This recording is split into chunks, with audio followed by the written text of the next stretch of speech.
एक हमने एक सत्संग में प्रसंग सुनाया है। एक पुलिसमैन जो है वो ड्यूटी करके आ रहा था, नाइट ड्यूटी।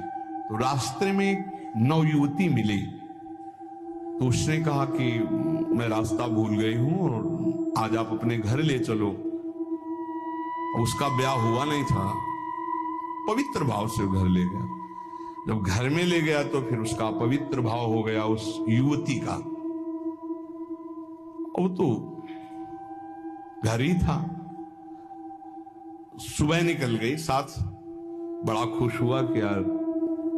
दूसरे दिन फिर वही मिली, तो उसने कहा आज तो घर नहीं भटकी होगी। बोले नहीं, कल से हमारी आपकी मित्रता होगी, अब हम रोज आपको यही मिला करेंगे।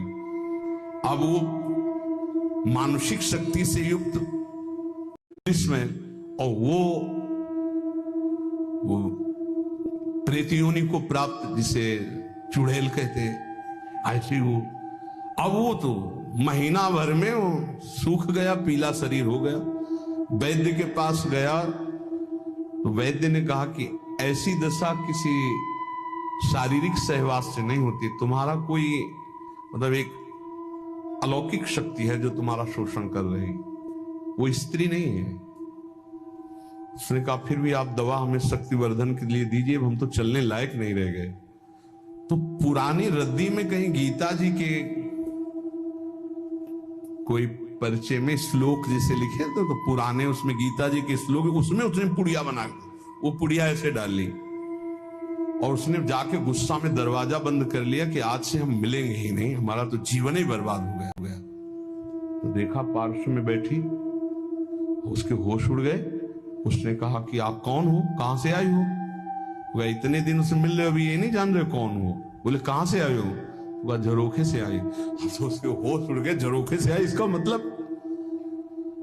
तो उसने कहा दूर क्यों हो, तुम आते ही हमारे को स्पर्श करती थी, आज स्पर्श। बोले पुड़िया हटाओ जेब से।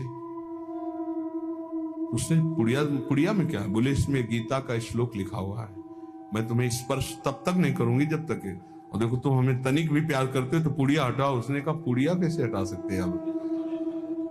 उस दिन वो बैठी रही पर स्पर्श नहीं हुआ और समय आने पर चली गई। दूसरे दिन उसने गीता का पूरा जेब में रख लिया और जहां आती ना यदा यदा धर्मस्य ग्लानिर्भवति, आना ही बंद हो।